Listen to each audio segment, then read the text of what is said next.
ನಮಸ್ತೆ ಡೆರಾಸ್ ಫ್ರೆಂಡ್ಸ್, ನಾನು ನಿಮ್ಮ ಪ್ರೀತಿಯ ಕಿಟ್ಟಿ ಸರ್.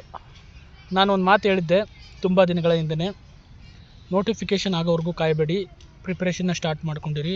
ಯಾವ ಬೇಕಾದ್ರೂ ನೋಟಿಫಿಕೇಷನ್ ಆಗ್ಬೋದು.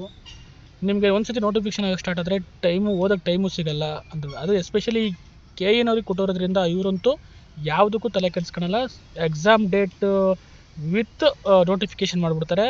ಮತ್ತು ನಿಮಗೆ ಓದೋ ಸಮಯನೂ ತುಂಬ ಕಡಿಮೆ ಕೊಡ್ತಾರೆ. ಈಗ PC ಕಾಲ್ ಮಾಡಿದಾಗ ಬರೀ 56 ದಿನ ಕೊಟ್ಟಿದ್ರು. ಮತ್ತಿನ್ನು ಈಗ CRDR 1600 ಪೋಸ್ಟ್ನ ಕಾಲ್ ಮಾಡಿದ್ದಾರೆ.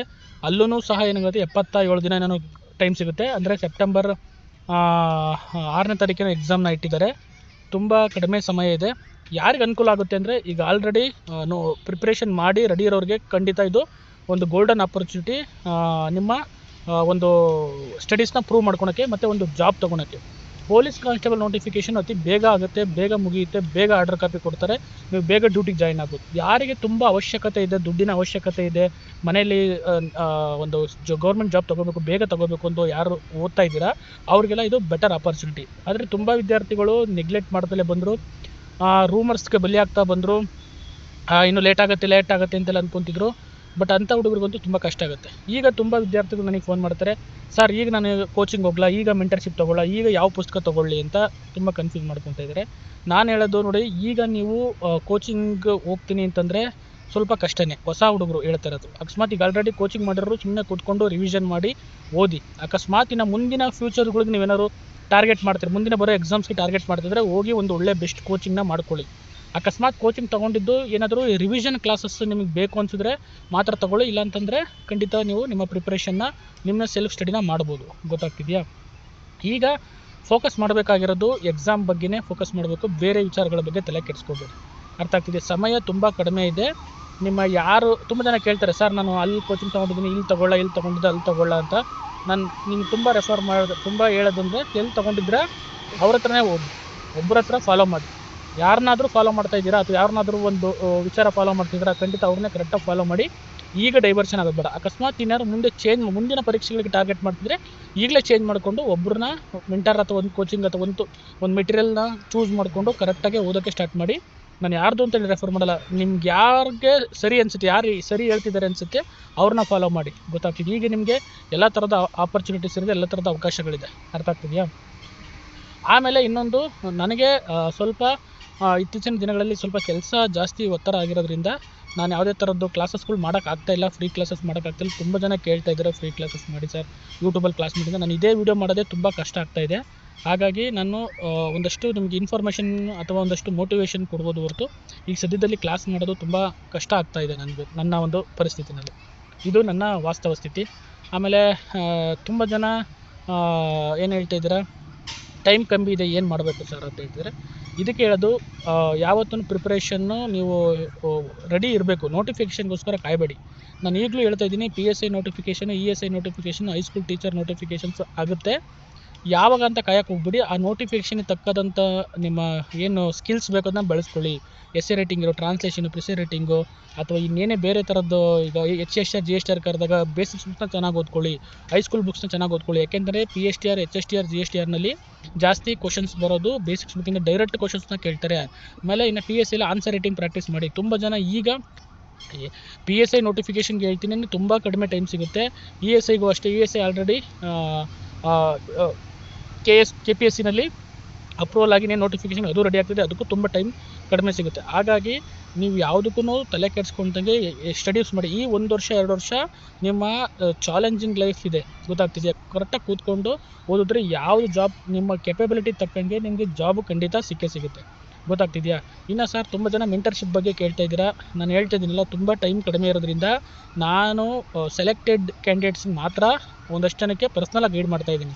ಅದರ್ವೈಸ್ ನಾನೆಲ್ಲೂ ಯಾವ ಸಮಯ ಕೊಡೋಕ್ಕಾಗ್ತಾಯಿಲ್ಲ. ಸ್ಟೂಡೆಂಟ್ಸ್ನ ಹೇಳ್ಬಿಟ್ಟು ನಾನು ಅನೌನ್ಸ್ ಮಾಡಿಬಿಟ್ಟು ನಿಮ್ಮ ಹತ್ರ ಎಲ್ಲರ ಹತ್ರನೂ ನಾನು ಮಾಡ್ತೀನಿ ಬನ್ನಿ ಅಂತ ಕರೆಸ್ಕೊಂಡು ನಿಮಗೆ ಸಮಯ ಕೊಡೋದಲ್ಲಿ ನಿಮ್ಮ ಟೈಮ್ ವೇಸ್ಟ್ ಮಾಡೋಕ್ಕೆ ನನಗಿಷ್ಟ ಇಲ್ಲ.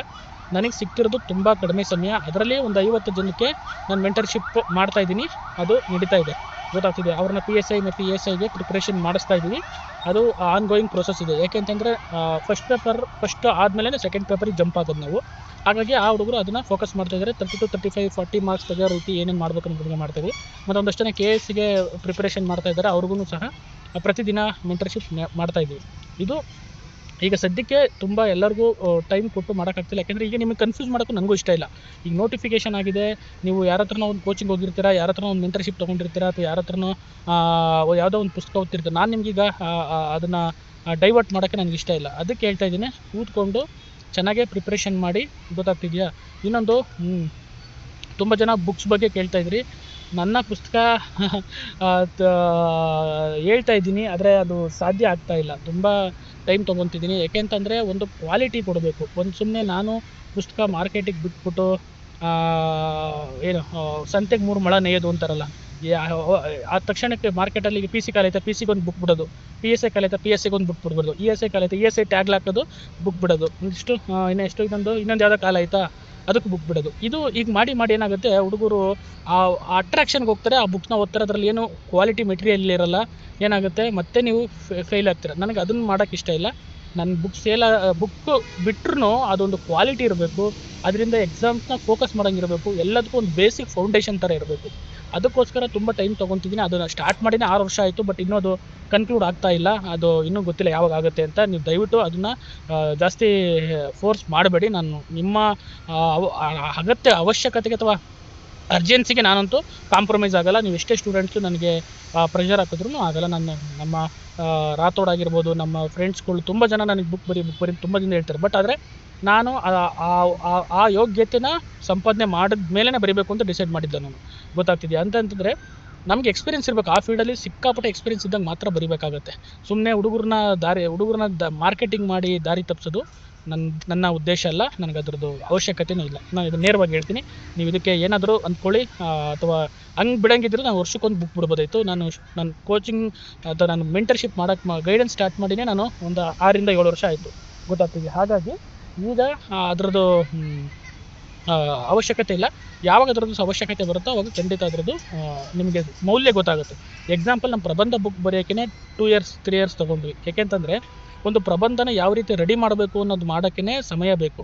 ಆ ಹುಡುಗರಿಗೆ ಆ ಬುಕ್ಕನ್ನ ಓದೋನಿಗೆ ಯಾವ ರೀತಿ ಪ್ರಬಂಧ ಬರೆಯೋದಂತ ಯಾವುದೇ ಒಬ್ಬ ಮಾರ್ಗದರ್ಶಕರ ಸಹಾಯ ಇಲ್ಲದೇನೂ ಸಹ ಅವನೇನು ಮಾಡ್ಬೋದು, ಕಲಿಬೋದು. ಆ ರೀತಿನ ಅದನ್ನು ರೆಡಿ ಮಾಡಿದ್ವಿ.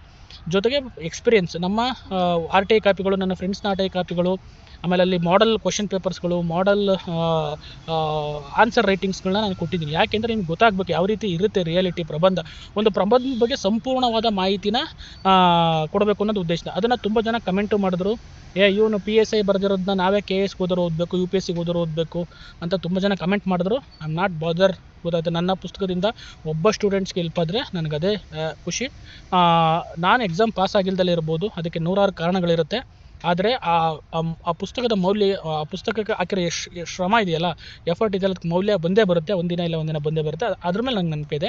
ಅದಕ್ಕೆ ನಾನು ಯಾವತ್ತೂ ಕ್ವಾಲಿಟಿ ಓವರ್ ಕ್ವಾಂಟಿಟಿ ಅಂತ ಹೇಳ್ತೀನಿ. ಅಂದರೆ ನಿಮ್ಮ ಕ್ವಾಂಟಿಟಿಗೆ ಜಾಸ್ತಿ ಮೌಲ್ಯ ಕೊಡ್ತಾರೆ, ನಂದು ಕ್ವಾಲಿಟಿ. ಗೊತ್ತಾಗ್ತಿದೆಯಾ? ಕ್ವಾಂಟಿಟಿ ಕೊಟ್ಟರೆ ಅದು ಯಾವತ್ತೂ ಡೈಲ್ಯೂಟೆಡ್ ಇರುತ್ತೆ. ಅದಕ್ಕೆ ಕಾನ್ಸಂಟ್ರೇಟೆಡ್ ಕೊಟ್ಟರು ಕ್ವಾಲಿಟಿ ಕೊಡಬೇಕು. ಅದಕ್ಕೆ ನಾನು ಅದ್ರ ಮೇಲೆ ಫೋಕಸ್ ಮಾಡ್ತಾಯಿದ್ದೀನಿ. ಮೌಲ್ಯಯುತವಾಗಿರಬೇಕು. ಅದರಿಂದ ಎಲ್ಪ್ ಆಗಬೇಕು ಸ್ಟೂಡೆಂಟ್ಸ್ಗೆ ಮೇಯ್ನು. ಗೊತ್ತಾಗ್ತಿದೆ. ನೀವು ಕೊಡೋ ಅಕಸ್ಮಾತ್ ಆ ಬುಕ್ಸ್ ಪರ್ಚೇಸ್ ಮಾಡ್ತಿರಲ್ಲ, ಅದು ಒಂದೊಂದು ರೂಪಾಯಿನೂ ಸಖತ್ತು ಮೌಲ್ಯವಾಗಿರುತ್ತೆ. ನಿಮ್ಮ ತಂದೆ ತಾಯಿ ಕಷ್ಟಪಟ್ಕೊಂಡು ಆ ದುಡ್ಡನ್ನ ಸಂಪಾದನೆ ಮಾಡಿ ನಿಮಗೆ ಕೊಟ್ಟಿರ್ತಾರೆ. ಅದ್ರದ್ದು ದುಡ್ಡು ತೊಗೋಬೇಕಾದ್ರೆ ಅದರಿಂದ ನಿಮಗೆ ಎಲ್ಪ್ ಆಗಂಗಿರಬೇಕು. ಸುಮ್ಮನೆ ನಾನು ಸಬ್ ಇನ್ಸ್ಪೆಕ್ಟ್ರು, ನಾನು KS ಮಾಡಿದ್ದೀನಿ, ನಾನು UPSC ಮಾಡಿದ್ದೀನಿ ಅಂತ ಪುಸ್ತಕ ಮಾರ್ಕೆಟಿಗೆ ಬಿಟ್ಬಿಟ್ಟು ಅದನ್ನು ಮಾರ್ಕೆಟಿಂಗ್ ಮಾಡಿ ಅಥವಾ ಮೋಟಿವೇಶನ್ ಮಾಡಿ ನೀವು ಪರ್ಚೇಸ್ ಮಾಡಿದ್ವಿ ಅಂತಂದರೆ, ಅದಕ್ಕೇನಾದರೂ ಅದರೊಳಗಿನ ಮೌಲ್ಯ ಇರಲಿಲ್ಲ ಅಂತಂದರೆ ಖಂಡಿತ ಅದ್ರದ್ದು ವೇಸ್ಟ್ ಆಗುತ್ತೆ. ಅದಕ್ಕೆ ನಾನು ಹೇಳ್ತಾ ಇದ್ದೀನಿ, ಅದು ಟೈಮ್ ತೊಗೊಳುತ್ತೆ. It's take time. ಅದು ಸಂದರ್ಭ ಬಂದಾಗ ನಾನು ನಿಮ್ಗೆ ಖಂಡಿತ ಅನೌನ್ಸ್ ಮಾಡ್ತೀನಿ. ಇದು ಒಂದು. ನೆಕ್ಸ್ಟು ಕೂತ್ಕೊಂಡು ಚೆನ್ನಾಗಿ ಓದಿ. ಇನ್ನು ಮುಂದಿನ ನೋಟಿಫಿಕೇಷನ್ಗಳು ಆಗುತ್ತೆ. ಏನೇ ಅಕಸ್ಮಾತ್ ತುಂಬ ನಿಮ್ಗೆ ಡೌಟ್ಸ್ಗಳಿತ್ತು ಅಂದರೆ ಖಂಡಿತ ನನಗೆ ಮೆಸೇಜ್ ಮಾಡಿ. ನಾನು ಫ್ರೀ ಇದ್ದಾಗಂತೂ ರಿಪ್ಲೈ ಮಾಡ್ತೀನಿ. ತುಂಬ ವಿದ್ಯಾರ್ಥಿಗಳು ಮೆಸೇಜ್ ಮಾಡಿದ್ರು, ಯಾವ ಜಿಲ್ಲೆಗೆ ಅಪ್ಲಿಕೇಶನ್ ಹಾಕಬೇಕು, ಯಾವ ಇದನ್ನು ಚೂಸ್ ಮಾಡಬೇಕು ಅಂತ. ಅವ್ರಿಗೆ ಪರ್ಸ್ನಲಾಗಿ ಮೆಸೇಜ್ ಮಾಡಿದ್ದೀನಿ, ಕೆಲವರಿಗೆ ಫೋನ್ ಮಾಡಿ ಮಾತಾಡಿದ್ದೀನಿ. ಕೆಲವರಿಗೆ ರಿಪ್ಲೈ ಮಾಡೋಕ್ಕಾಗಿಲ್ಲ ಅಂದರೆ ಖಂಡಿತ ನೀವು ಮತ್ತೆ ನನಗೆ ಮೆಸೇಜ್ ಹಾಕಿ, ಖಂಡಿತ ನಾನು ಆನ್ಸರ್ ಮಾಡ್ತೀನಿ. ಬಟ್ ಅದು ಟೈಮ್ ಬೇಕಾಗುತ್ತೆ. ನಂದು ಟೈಮ್ ಡ್ಯೂಟಿ ಅದು ಇದು ಮಾಡಿಕೊಂಡೇ ಮಾಡಬೇಕು. ಯಾವುದು ಟೀಮ್ ಇಲ್ಲ. ಗೊತ್ತಾಗ್ತಿದೆಯಾ? ಹಾಗಾಗಿ ನಿಮಗೆ ನಾನೇ ಡೈರೆಕ್ಟಾಗಿ ಗೈಡ್ ಮಾಡಬೇಕಾದ್ರೆ ಸಮಯ ಬೇಕಾಗುತ್ತೆ. ಅದಕ್ಕೋಸ್ಕರ ಪೇಷನ್ಸಾಗಿ ಇರಬೇಕಾಗುತ್ತೆ. ಇಷ್ಟು ನಾನು ಹೇಳೋದು. ಇನ್ನೊಂದು, ಏನಾದರೂ ಒಳ್ಳೆ ಟೆಸ್ಟ್ ಸೀರೀಸ್ ತೊಗೊಳ್ಳಿ. ಮತ್ತು ಗುರುಕುಲದಲ್ಲಿ ಈಗ ಫ್ರೀ ಟೆಸ್ಟ್ ಸೀರೀಸ್ ಕೊಡ್ತಾ ಇದ್ದಾರೆ, ಬೇಕಾದ್ರೆ ಹೋಗಿ ಅಟೆಂಡ್ ಮಾಡಿ ಸಂಡೇ. ನಾನು ನನ್ನ ಸ್ನೇಹಿತರು ಇರೋದ್ರಿಂದ ಅದನ್ನು ಹೇಳ್ತಿದ್ದೀನಿ ಅಷ್ಟೇ ಹೊರತು ಅದು ಬಿಟ್ಟರೆ ಬೇರೆ ಇನ್ನೇನು ಇದಿಲ್ಲ. ಇನ್ನು ಬೇರೆ ವಿಚಾರ ಮಾತಾಡಬೇಕು ಅಂತಂದರೆ ಮುಂದಿನ ನೋಟಿಫಿಕೇಷನ್ ರೆಡಿಯಾಗಿ ನಿಮ್ದು ಏನೇ ಥರದ ಕ್ವೈರೀಸ್ ಇದ್ದರೂ ಕಮೆಂಟ್ ಮಾಡಿ ಅಥವಾ ಮೆಸೇಜ್ ಮಾಡಿ ಅಂತ ಹೇಳ್ತೀವಿ. ಎಲ್ಲರಿಗೂ ಒಳ್ಳೆಯದಾಗಲಿ. ಎಕ್ಸಾಮ್ಸ್ ಬರುತ್ತೆ, ನೋಟಿಫಿಕೇಷನ್ಗೆ ಕಾಯಬೇಡಿ, ಪ್ರಿಪರೇಷನ್ ಸ್ಟಾರ್ಟ್ ಮಾಡಿ. ಹೊಸಬ್ರೇನಾರು ಇದ್ದರೆ ಖಂಡಿತ ಒಂದು ಒಳ್ಳೆ ಕೋಚಿಂಗ್ ತೊಗೊಂಡು ಪ್ರಿಪರೇಷನ್ನ ಸ್ಟಾರ್ಟ್ ಮಾಡಿ ಅಂತ ಹೇಳ್ತಾರೆ. ಎಲ್ಲರಿಗೂ ಒಳ್ಳೆಯದಾಗಲಿ. Thank you so much.